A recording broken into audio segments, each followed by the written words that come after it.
Buen día, ¿cómo están? Dios le bendiga, querida iglesia. Les saludo con la paz del Señor y es una bendición poder tener hoy la posibilidad de compartirles un mensaje de parte del Señor. Amén. ¿Cuántos están dispuestos esta mañana a escuchar la voz de Dios? Amén. Siempre que tenemos esta oportunidad de predicar la palabra, nuestra oración es, Señor, que seas tú hablando a través de mi vida. Amén. Así que le pido ahí que esté orando por mí, orando por esta palabra. Amado Dios, ponemos en tus manos, Señor, esta palabra, lo que tú quieres decirnos, Señor, en esta mañana. Abrimos nuestro corazón, disponemos nuestro corazón, nuestros ojos y oídos espirituales, Señor, nuestra mente, Padre, para que seas tú hablando a nuestra vida. Usa mi vida, Señor, y que todo lo que pueda compartir esta mañana venga de parte tuya, Señor. Que sea tu bendita palabra hablándonos, Señor, ministrando a nuestros corazones, Señor, y que pueda impactar de tal manera que produzca cambio y transformación. En el nombre poderoso de Jesús. Amén. ¿Y cuántos dicen amén? Amén, ¿sí? Aquí estamos para que el Señor nos hable, ¿sí? No quiero dejar de mandarle saludos de nuestra apóstol Vivi, que ella está de viaje, ¿sí? Así que por eso nos están viendo tan seguido a nosotros estos fines de semana. Y quiero compartir con ustedes el Salmo 37 y vamos a tener bastante lectura, pero sobre todo Salmo 37 y Salmo 73. Creo que el Señor quiere ir hablándonos así, versículo por versículo. Cuando el Señor me habló a mí, el Señor me estuvo ministrando de esa manera, ¿no? Versículo por versículo para poder inquirir en el Espíritu, para poder buscar qué es lo que el Señor me quiere decir. Así que disponga su corazón y su atención a que podamos atentamente leer la palabra. Vamos a ir al Salmo 37 primeramente. Y este es un salmo de David. Yo creo que tengo otra versión acá. Aquí está. Salmo 37, desde el versículo 1 dice: no te alteres por causa de los malvados, ni sientas envidia de los que practican el mal, porque pronto se marchitan como la hierba, pronto se secan como la hierba verde. Confía en el Señor y practica el bien. Así heredarás la tierra y la verdad te guiará. Disfruta de la presencia del Señor y Él te dará lo que de corazón le pidas. Pon tu camino en las manos del Señor, confía en Él y Él se encargará de todo. Amén. Hará brillar tu justicia como la luz y tu derecho como el sol de mediodía. Guarda silencio ante el Señor y espera en Él. No te alteres por los que prosperan en su camino, ni por los que practican la maldad. Desecha la ira y el enojo. No te alteres, que eso empeora las cosas. Un día todos los malvados serán destruidos, pero si esperas en el Señor, heredarás la tierra. Amén. Vamos al versículo 11. Los humildes heredarán la tierra y disfrutarán de gran bienestar. Versículo 16. Es mejor lo poco del hombre justo que las riquezas de muchos pecadores, porque el Señor sostiene a los justos, pero pondrá fin al poder de los malvados. El Señor cuida de los hombres honrados y mantendrá la herencia de ellos para siempre. Versículo 19, en tiempos difíciles no serán avergonzados y en tiempos de escasez tendrán abundancia. Amén. Vamos al versículo 24. Dice, si el hombre cae, no se queda en el suelo porque el Señor lo sostiene de la mano. Yo fui joven, dice el salmista, y ya he envejecido, pero nunca vi desamparado a un justo, ni di a sus hijos andar mendigando pan. El justo es misericordioso y siempre presta. Sus hijos son para otros una bendición. Amén. Bueno, todo el Salmo 37 lo puede leer y volver a leer allí en su casa. Es hermoso, he seleccionado algunos versículos y quería que vayamos ahí desde el principio. Dice el salmista: no te alteres por causa de la prosperidad de los malvados, dice. Y luego, que después vamos a ir viendo el paralelismo con el Salmo 73, acá es otro salmista, es Asaf, y dice: he resbalado y casi caí porque tuve envidia de aquellos que tenían y yo no. Y acá el salmista está diciendo: no te alteres. En otra versión dice: no te impacientes. Amén. Y acá nos está hablando de algo que a veces nos sucede, y es que damos lugar a la envidia, como dice el salmista, o a la comparación, ¿sí? Y acá tenía una imagen, ¿no?, que muestra cómo las redes sociales, ¿sí?, en la actualidad nos están mostrando constantemente que vidas perfectas. La anterior, la primera, la anterior. Ahí está.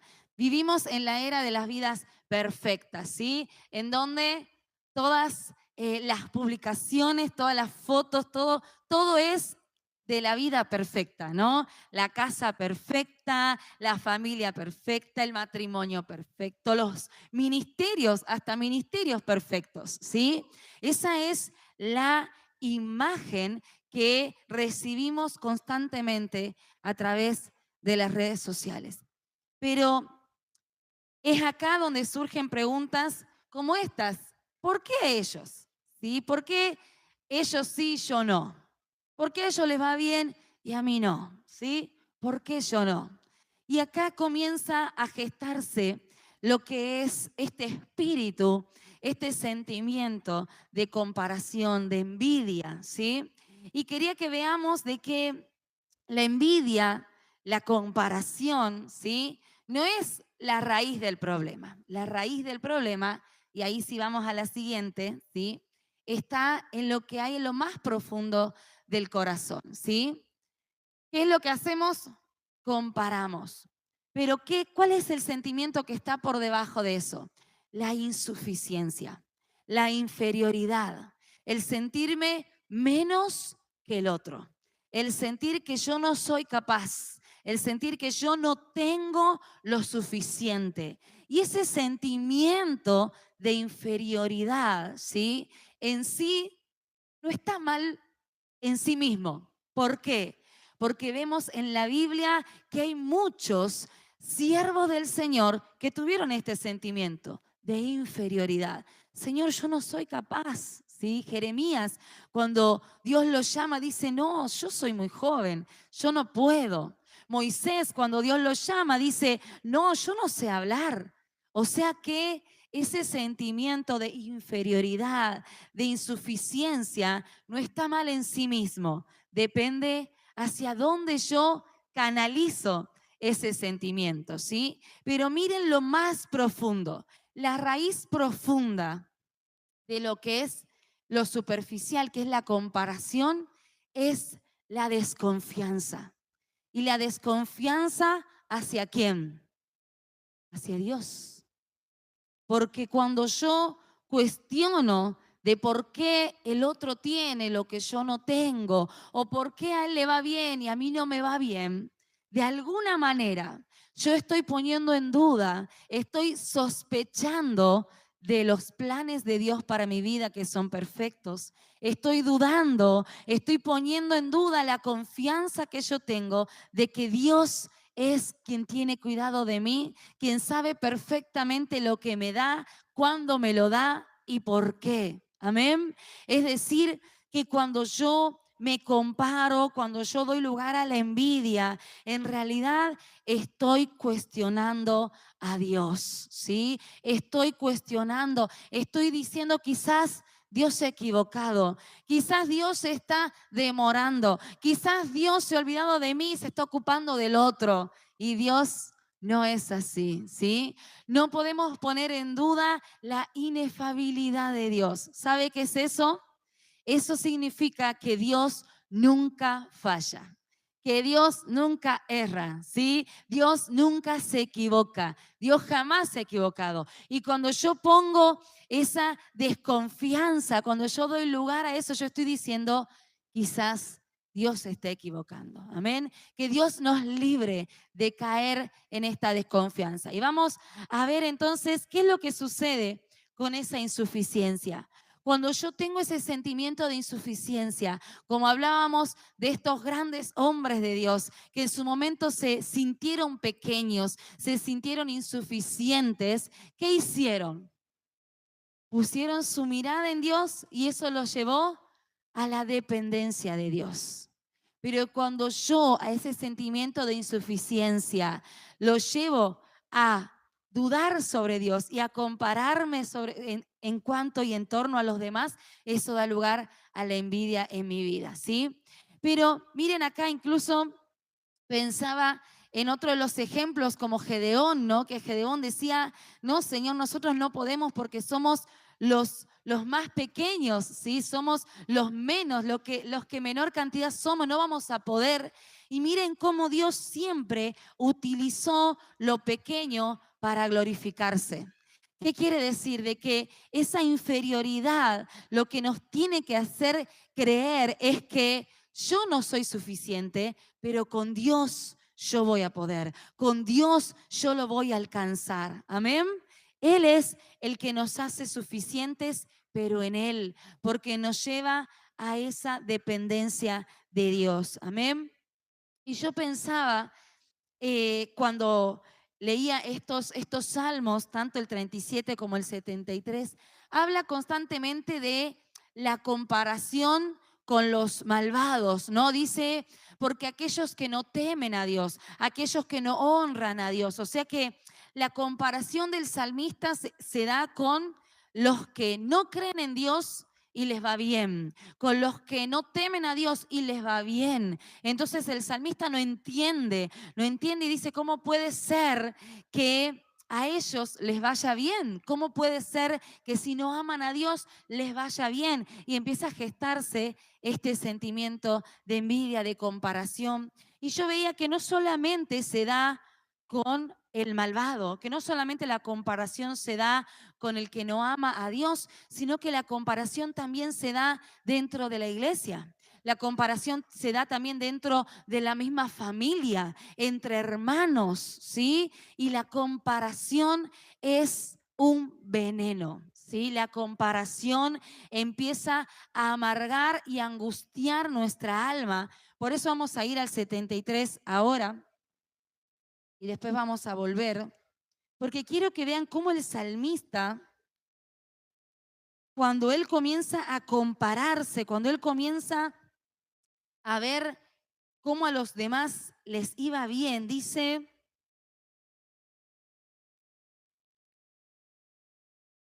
vamos a ir ahí.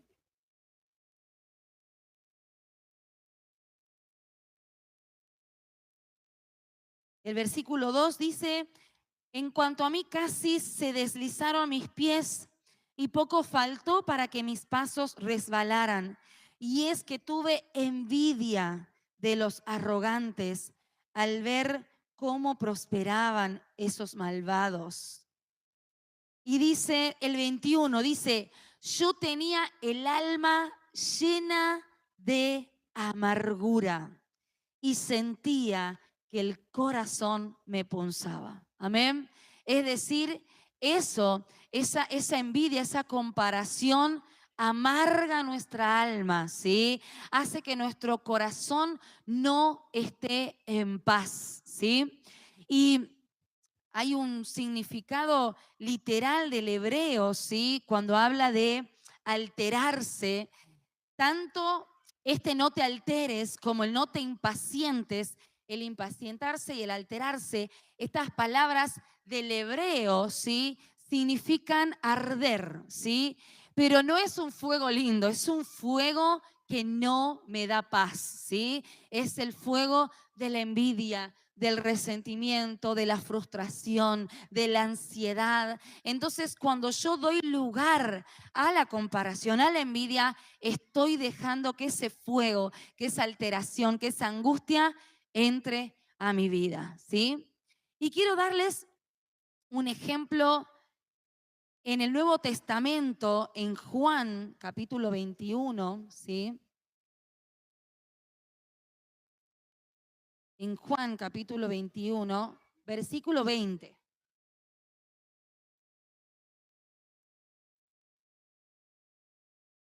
Y acá estamos hablando de Pedro con Jesús, ¿sí?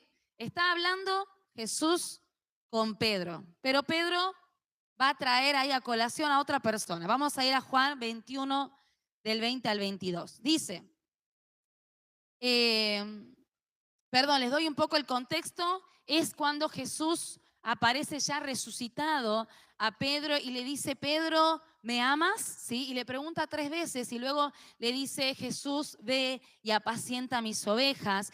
Y le habla a Pedro acerca de su futuro. Le dice, Pedro, yo voy a hacer esto contigo. Pedro, yo te escogí para esto. Y le habla a Pedro de él, de su propósito. Y miren, versículo 20. Al volverse Pedro, vio que lo seguía el discípulo a quien Jesús amaba, el mismo que en la cena se había recostado al lado de él y que le había dicho, Señor, ¿quién es el que te entregará? Cuando Pedro lo vio, le dijo a Jesús, Señor, ¿y este qué? Y Jesús le dijo, si yo quiero que él se quede hasta que yo venga, ¿a ti qué? Tú sígueme. Amén. Me encanta Jesús, esa manera, ¿no?, de ser directo para no dar lugar a dudas. Pedro le dice, ¿y qué con él? ¿Y qué va a pasar con Juan? ¿Sí? ¿No se siente identificado? ¿Y ella? ¿Y por qué yo? ¿Y ella? Y Jesús, ¿qué le responde? ¿Y a ti qué? ¿Y a ti qué? Él, yo con él tengo mi plan, tengo el proceso tengo otra cosa con Juan.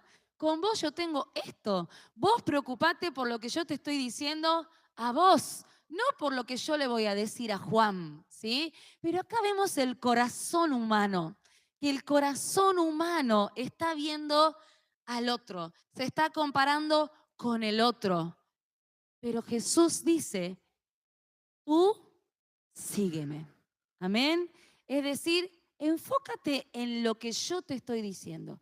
Este es mi propósito con tu vida. Este es el camino que vos tenés que seguir. Amén. Entonces, Jesús es muy claro diciendo, ¿y a ti qué? Amén. Si alguno de nosotros le contestamos así a un discípulo, capaz que se ofende, ¿no? ¿Y a ti qué?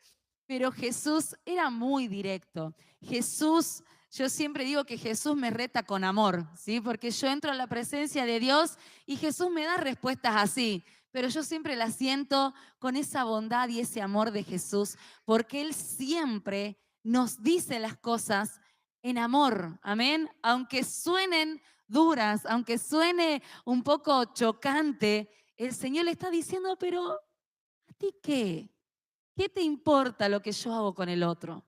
Tú enfócate, sígueme. Yo tengo un propósito con tu vida. Amén. Entonces el Señor lo que quiere acá hacer es librarnos de esa comparación. Decir, hay algo más importante que te estés comparando con el otro y es que puedas enfocarte en lo que yo te estoy diciendo a ti. ¿Cuántos dicen amén? Amén. Entonces, no vivamos mirando cómo al otro le va, el proceso del otro, cómo el otro ha avanzado o no. Incluso comparamos, no solamente hablando financieramente, si tiene o no tiene, sino también su vida espiritual. Ay, a ver si cómo es, si está mejor, si está peor espiritualmente. Y estamos analizando, ¿verdad?, al otro y Jesús nos dice, no, no, no, ocúpate de vos, ¿sí? No sé si recuerdan ese momento en los evangelios cuando cuentan de que estaba un publicano y estaba un fariseo orando. ¿Se acuerdan? No estaba preparado para la prédica, pero tiene que ver también que se presenta este fariseo ante Dios y dice, gracias, porque yo no soy como este publicano, porque yo no soy como él, ¿sí? Entonces, la oración estaba centrada en la comparación de que él no era como el otro, pero dice la palabra que Dios estaba escuchando la oración del publicano, porque estaba hablando de sí mismo, estaba arrepintiéndose de sus pecados, estaba buscando la voluntad de Dios para su vida. Amén. Entonces, Dios escucha el corazón cuando nosotros hablamos de nosotros y cuando nosotros podemos interesarnos por lo que Dios tiene para mí en vez de estar comparándome con los demás. Amén. Entonces, lo primero que dice el Salmo 37 es, no te alteres, ¿sí? Vamos a continuar y dice el versículo 3, confía en el Señor. Amén. Ahí vuelvo al 37. Dice versículo 3, confía en el Señor y haz el bien. Amén. Y acá habíamos hablado de la desconfianza, ¿verdad? Habíamos dicho de que cuando yo me comparo, cuando yo tengo envidia, cuando yo doy lugar a esos sentimientos en mi corazón, en realidad lo que estoy teniendo es desconfianza. Desconfianza, perdón, desconfianza de que quizás Dios no va a cumplir todo lo que me ha dicho, o no es tan bueno como yo pensaba que era. ¿Amén? Y esa desconfianza es peor que la envidia en sí misma o que la comparación, ¿sí? ¿Y qué es confiar? Amén. Confiar es entregar algo en las manos de otro, ¿sí? Cuando yo confío un secreto a alguien, yo le estoy dando algo valioso a esa persona y ya no es mío, porque yo ya al haberle confiado, también es de esa persona. Entonces, confiar es entregar algo valioso. Y acá es entregarle a Dios nuestra vida, entregarle a Dios nuestros planes, entregarle a Dios nuestro futuro. Amén. Y el confiar, amén, no significa que yo entienda cómo Dios lo va a hacer o cuándo Dios lo va a hacer. El confiar es yo me entrego aunque no lo entienda. Amén. Eso es confiar. Amén. Eso es cuando yo digo, yo pongo toda mi confianza en Jesús aunque yo no entienda. Amén. Aunque yo no entienda. Y ahí está lo verdadero, lo grande de cuando nosotros decimos, yo no entiendo aún por qué ha sucedido esto o para qué, pero mi confianza sigue puesta en Él. Amén. Puedo ponerme triste por tal situación o puedo quizás inquietarme, pero cuando yo voy, vuelvo a decirle, Señor, pero yo sigo confiando, porque esa confianza es la que tiene que ser inconmovible. Amén. Esa confianza es la que me hace llevar a mí a decir, yo sé en manos de quién está mi vida. Amén. Yo sé que el que me cuida, el que me ha prometido, el que vela por mí, ese es en quien yo he puesto toda mi confianza. Amén. No he puesto la confianza en alguien humano que puede fallar. No he puesto mi confianza en un trabajo. No he puesto mi confianza en un seguro. He puesto mi confianza en aquel que no puede fallar. Amén. Y solo podemos sentirnos seguros, amada iglesia, cuando ponemos nuestra confianza en algo inconmovible, en algo que no se puede perder, en algo que no se puede desaparecer. Cuando yo pongo mi confianza ahí, ahí puedo estar segura. Amén. Vamos al versículo 4, dice la palabra, deleítate en el Señor o disfruta en la presencia del Señor. Y Esta palabra me encanta, este versículo. Nosotros desde muy chicos siempre hemos aprendido de memoria este versículo. Incluso había una canción que era deleítate en el Señor y Él concederá las peticiones de tu corazón.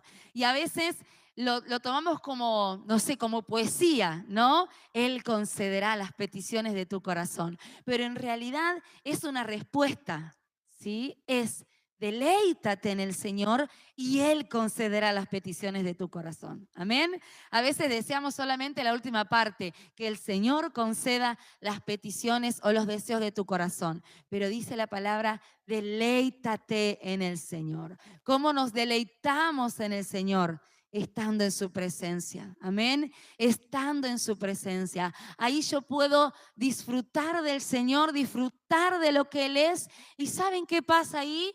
Un alineamiento con el corazón de Dios, ¿sí?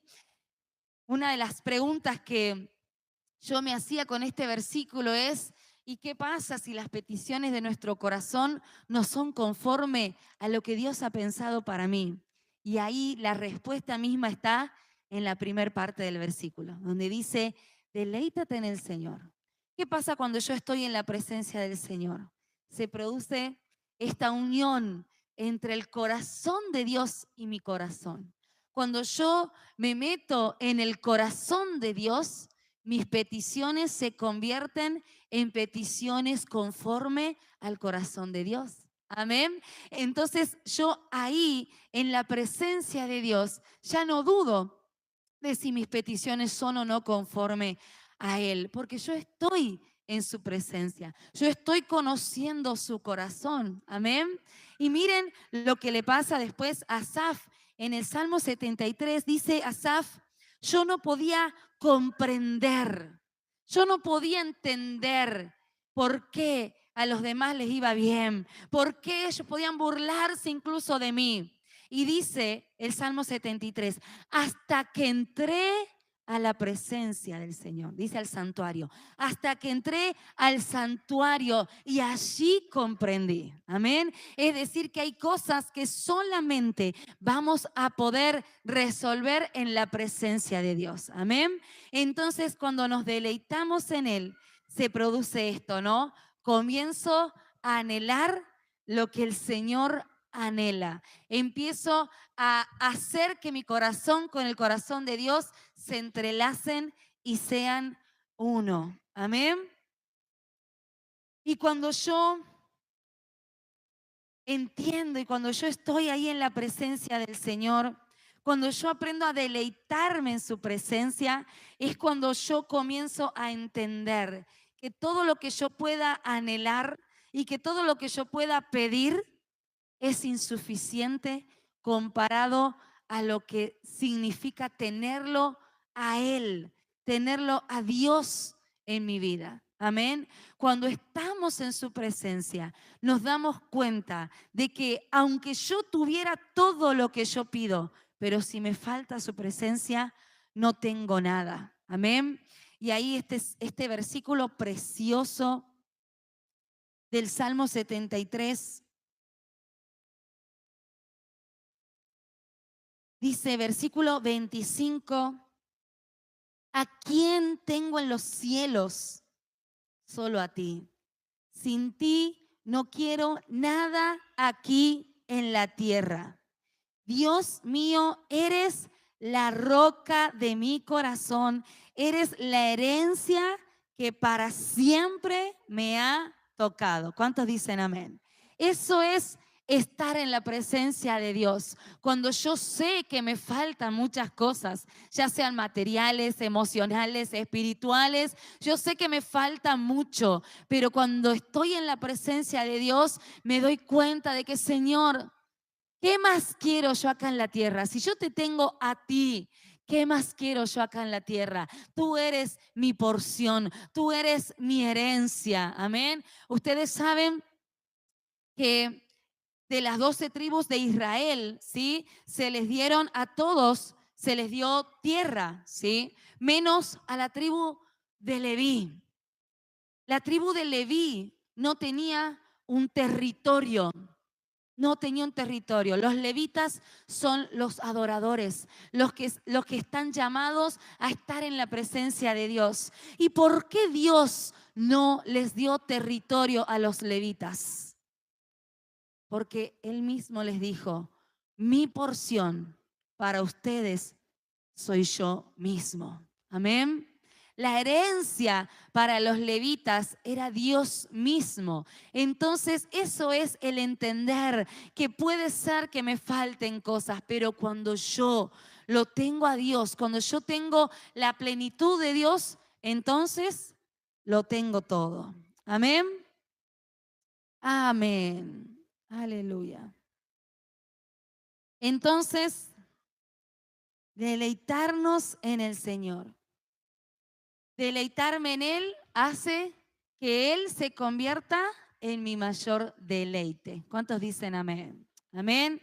Deleitarme en el Señor es empezar a entrar en otro terreno, que es cuando yo aprendo a disfrutar y a deleitarme en el Señor y en estar en la presencia del Señor. Amén.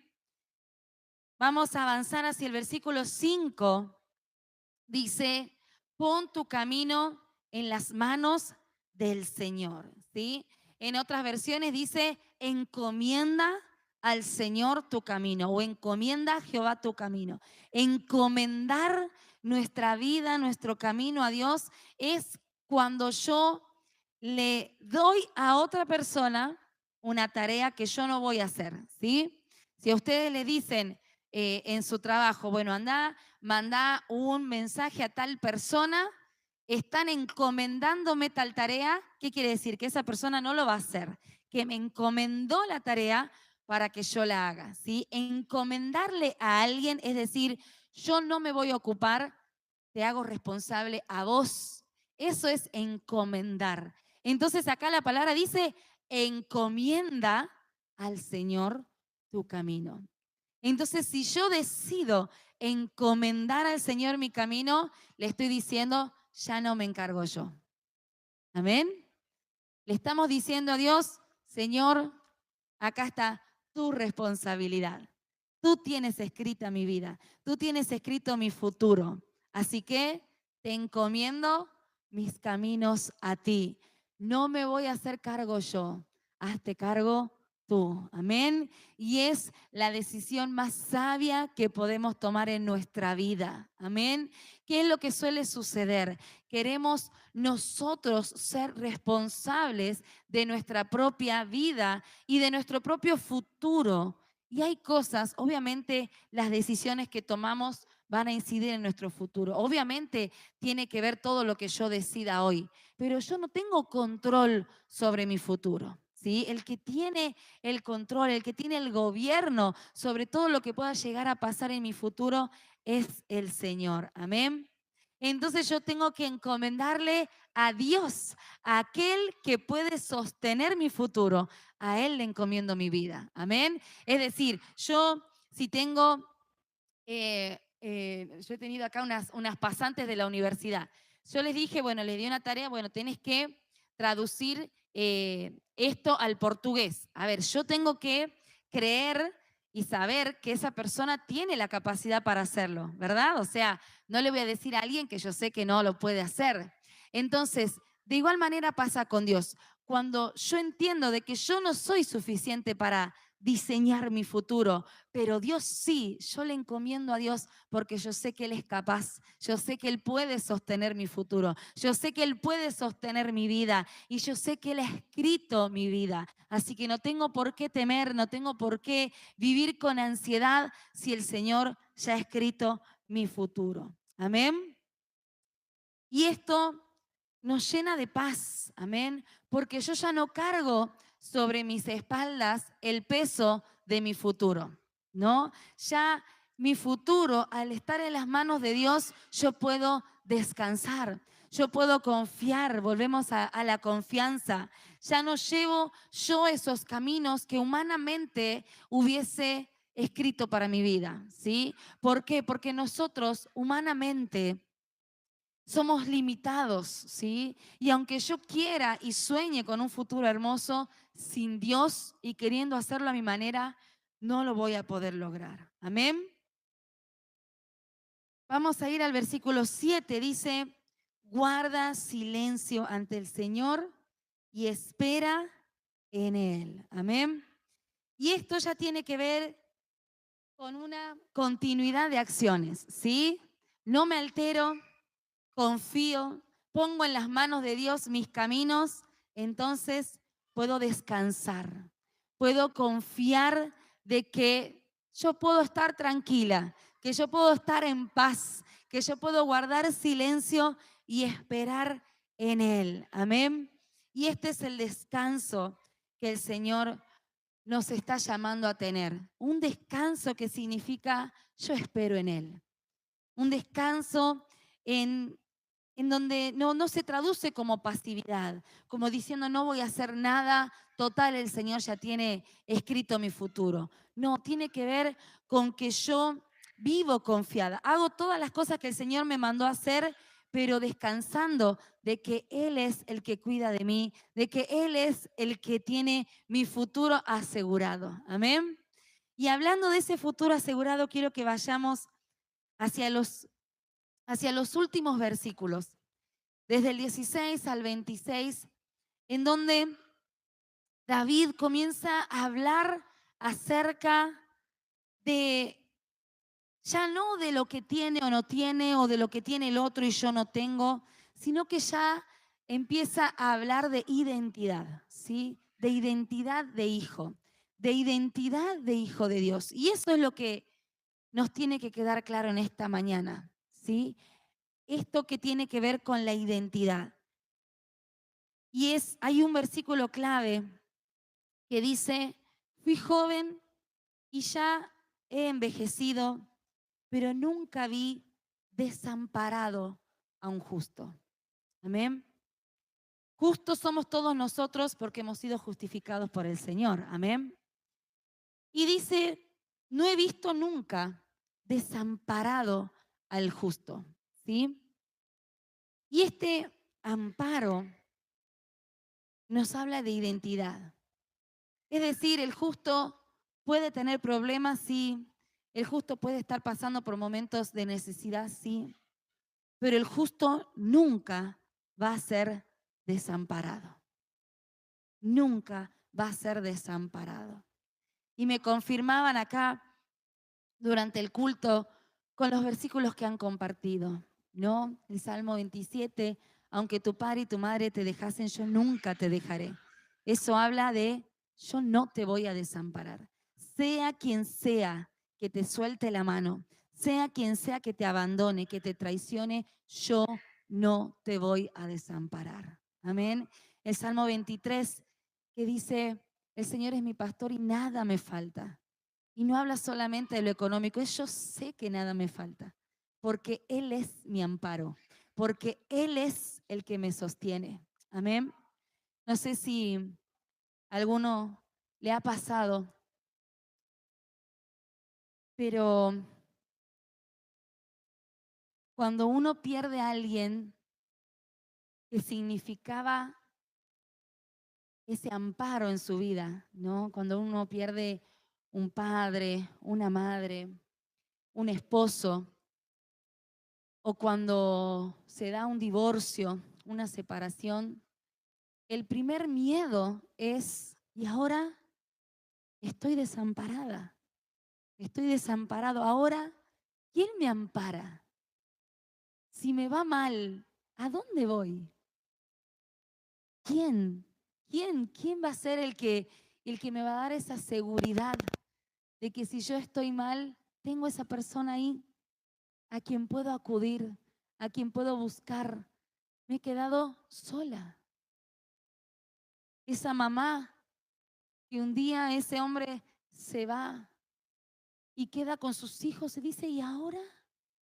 ¿Y ahora qué? ¿Ahora quién me ampara? ¿Ahora quién me sostiene? Y la palabra de Dios dice que los justos jamás han sido desamparados. Así que quiero decirte eso, no eres desamparada ni desamparado. El Señor jamás te va a soltar. Amén. El Señor jamás te va a soltar. Pueden pasarte miles de situaciones en donde sientas que algo te falta, pero nunca te va a faltar el amparo de Dios. El amparo de Dios es decir, yo sé que hay un lugar donde yo estoy segura. Me falte lo que me falte.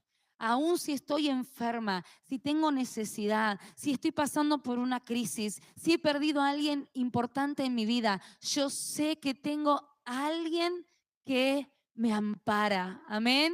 Siempre vamos a tener ese amparo sobre nuestra vida que es el Señor. Amén. Si lo entiendes, di conmigo, amén.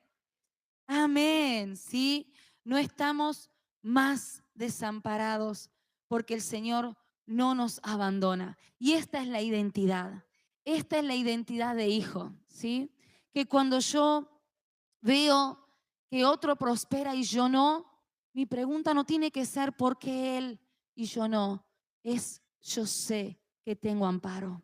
A mí Dios no me va a desamparar. A mí Dios no me va a desamparar. Cuando yo veo que la situación no está saliendo como yo quiero, es ahí cuando vuelvo a Dios. Yo sé que tú no me desamparas. Tú no me dejas sola. Amén. El Señor no nos desampara. Somos hijos y esa es nuestra identidad de hijo, ¿sí? Un padre, un verdadero padre no abandona a sus hijos. Amén. Un verdadero padre no abandona a sus hijos. Es decir, cuando usted, si pueden acompañarme acá, Gaby, cuando usted le puede pasar como el hijo pródigo, ¿no? De encontrarse ahí en las últimas, como estaba el hijo pródigo, si se acuerdan el relato, dice que el hijo pródigo estaba ahí comiendo, en realidad anhelaba comer la comida de los cerdos, pero eran de los cerdos. Y ahí, con la comida de los cerdos, dice, pero yo tengo amparo, o sea, yo tengo un padre, ¿por qué estoy acá? Es decir, el hijo pródigo nunca su padre lo había desamparado, pero él se fue lejos del padre. Cuando el hijo pródigo se siente desamparado, es porque él decide alejarse del padre, pero su padre nunca lo desampara. ¿Se entiende? Su padre jamás lo suelta. Y esto es lo que el hijo pródigo hace. Recapacita y dice, pero si yo tengo amparo, yo tengo a quien volver, yo tengo un padre. Amén. Entonces también el mensaje para nuestros hijos, ¿no? De decir, no importa en qué situación te encontres, no importa lo grande que hayas fallado, el gran error que hayas cometido, podés volver a mí, podés volver a mí. Amén. Ese es el corazón del Padre, de decir, yo puedo volver y siempre puedo volver porque Él es mi amparo. Amén. Él es mi amparo. En el Salmo 73, no lo hemos leído completo, pero algo hemos ido desglosando. El Salmo 73 dice Asaf, yo estuve a punto de caer y poco me faltó para que resbalara. Sentí envidia. Sentí envidia. Versículo 4. Ellos no tienen ningún problema. Su cuerpo está fuerte y saludable. Y hay un versículo que estremecía mi corazón.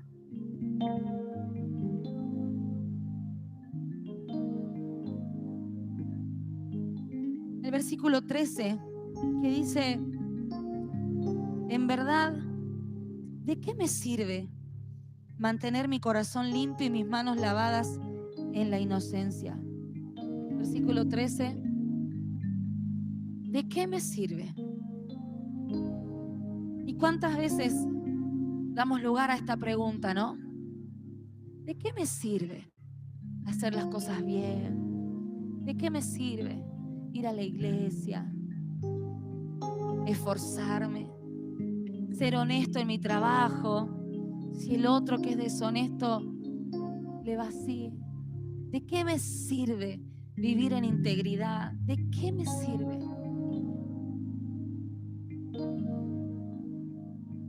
Pero dice el versículo 15, si hubiera dicho, voy a hablar como ellos, habría traicionado tu linaje. Y ahí está el versículo 16, cuando traté de comprender todo esto, me resultó una carga insoportable, hasta que entré en el santuario de Dios. Amén. El salmista reconoce, yo no lo podía entender.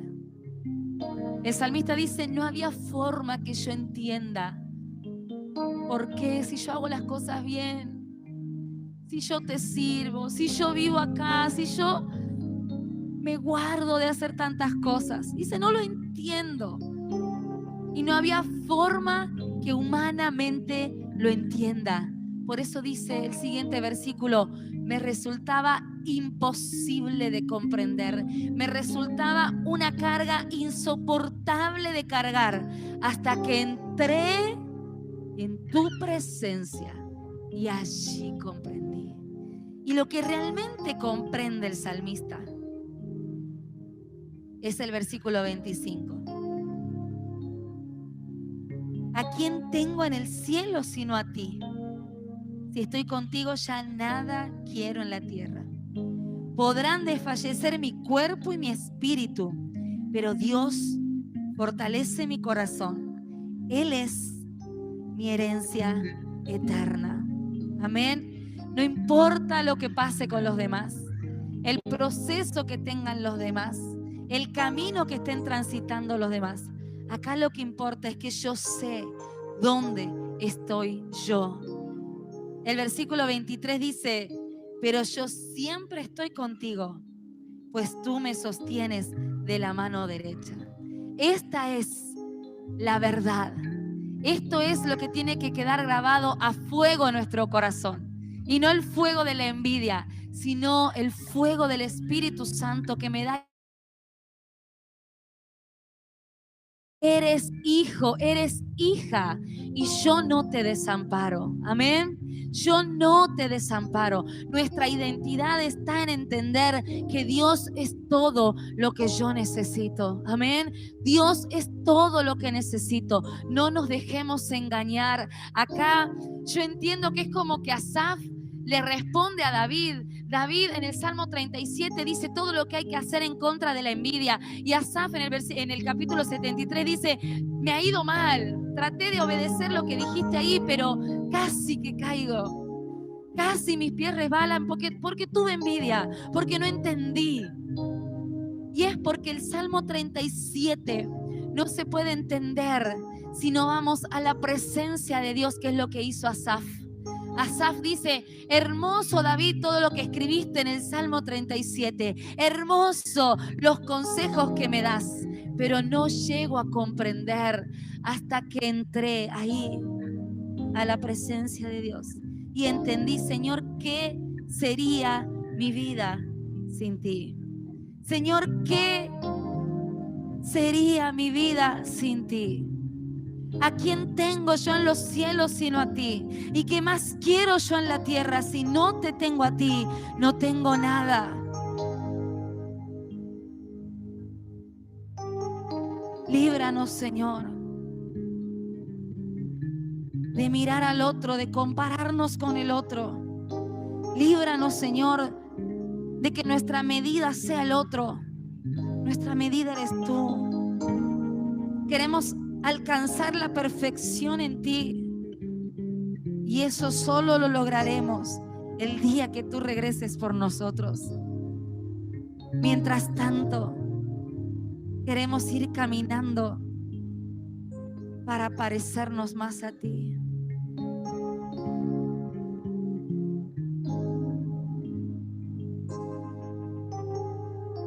Cierra ahí tus ojos, iglesia, y tómate un momento para pensar si alguna vez en tu boca estuvieron las palabras de Asaf,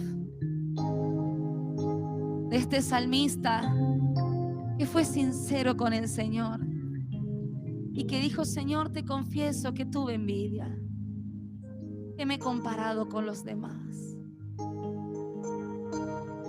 He visto lo que hacías en otros y no en mí, y me he preguntado qué pasaba.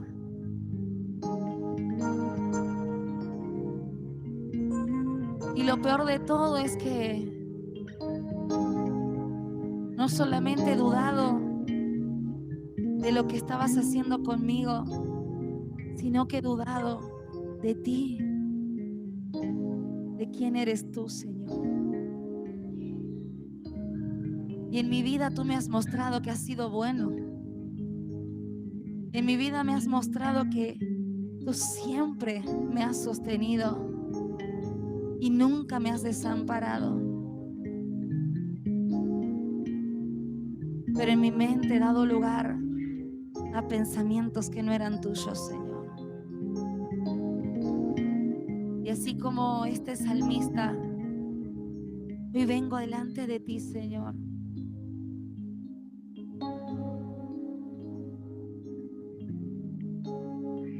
Porque el corazón ha sido afectado,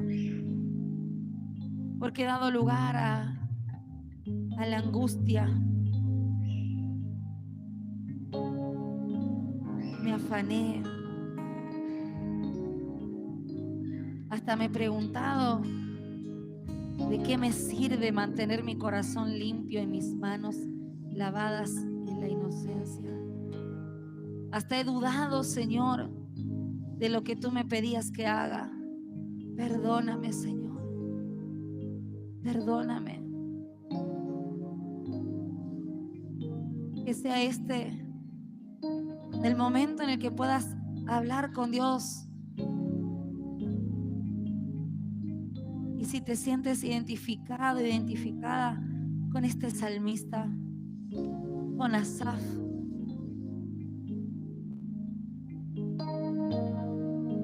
que dio lugar a la envidia, que miró al otro con ojos de envidia,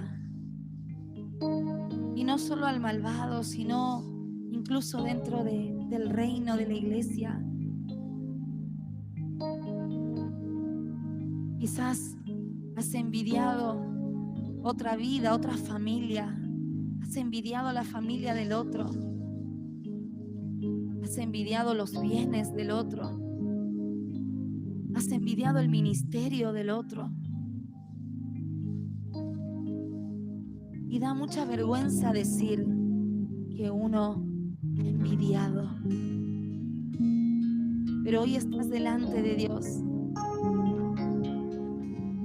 donde Él limpia tu vergüenza. Y si has tenido envidia y te da vergüenza decirlo, hoy puedes decirle al Señor: Señor, he tenido envidia y te pido que me perdones y que te lleves esa vergüenza, que te lleves esa vergüenza. Hoy en tu presencia puedo comprender que tú no me sueltas. En tu presencia puedo comprender de que jamás me has soltado, Señor, que nunca me has desamparado. Y tu palabra es clara al decir: he sido joven y he envejecido y nunca vi a un justo desamparado. Tú eres ese justo. Así que levanta tu mano ahí. Te invito a que puedas identificarte con esta palabra. El Señor no te desampara. El Señor no te desampara. Él ha sido bueno. Sigue siendo bueno. Y siempre, pero siempre lo será. Ponte de pie, amada iglesia, y haz esta declaración: en mi vida, Señor, has sido bueno. Hasta aquí me has sostenido, Señor. Hasta aquí no me has desamparado y nunca lo vas a hacer.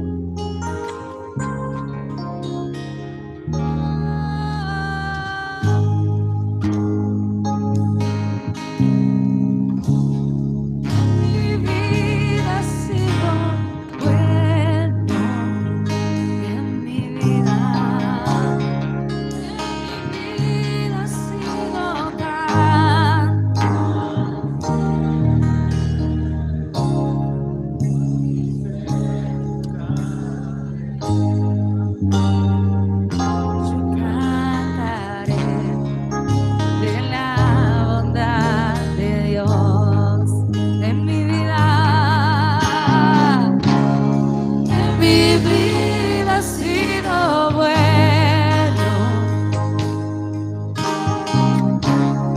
en mi vida has sido tan fiel,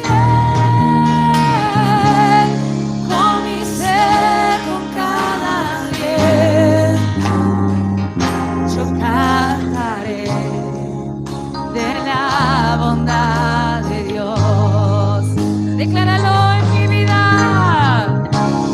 que mi vida ha sido buena, en mi vida ha sido, en mi vida ha sido tan fiel, con mi ser, con cada aliento, yo cantaré de la bondad de Dios en mi vida,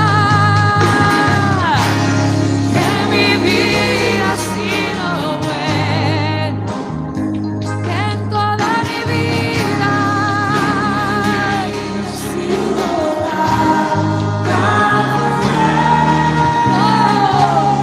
con mi ser, con cada aliento, yo cantaré de la bondad de Dios.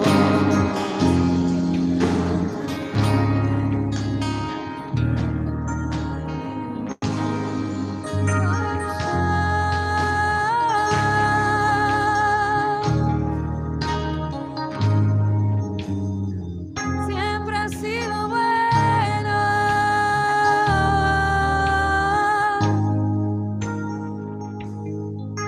nunca me has desamparado,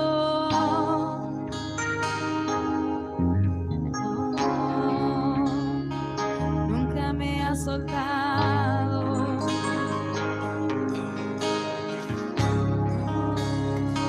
he visto tu bondad, he visto tu bondad.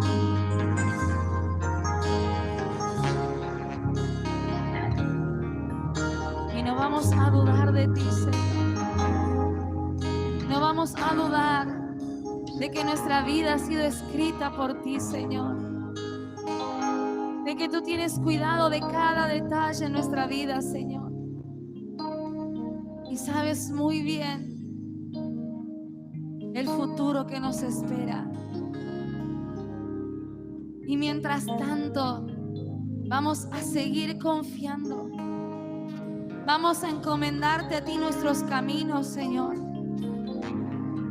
Vamos a esperar en ti, a descansar en ti. Y vamos a hacer el bien. Porque dice tu palabra que no dejemos de hacer el bien. Confía y Él hará. Él hará. Quizás no de la forma en que esperas que lo haga. Él lo hará mejor.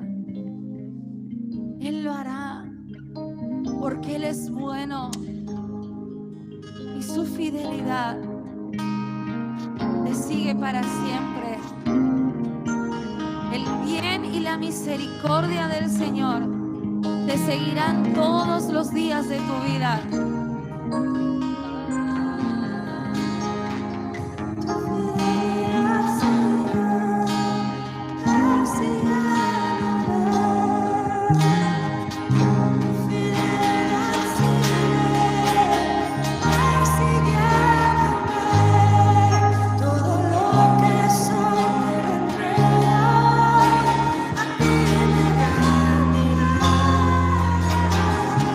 Tu fidelidad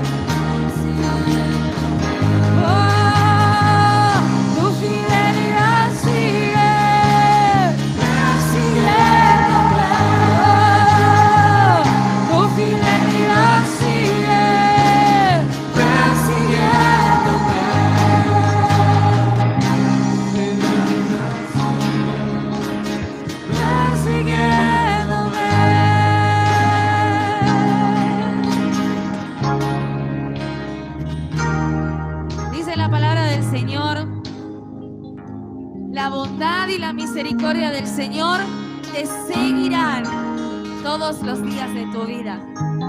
Quiere decir que no tienes que andar detrás de la bondad de Dios, detrás de las bendiciones de Dios, sino que dice su palabra, la bondad del Señor te seguirá. ¿Cuántos dicen amén? La bondad del Señor te seguirá. Eres hijo, eres hija y la bondad de Dios está sobre tu vida. Amén.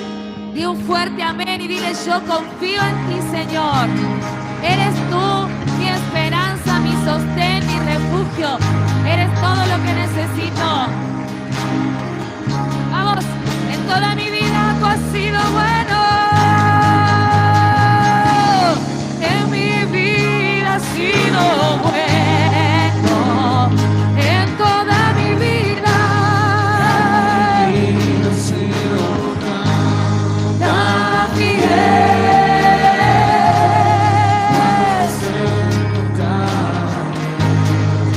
Yo siempre de la bondad de Dios en mi vida ha sido bueno. En mi vida ha sido tan fiel, con mi ser, con cada aliento, yo cantaré de la bondad de Dios.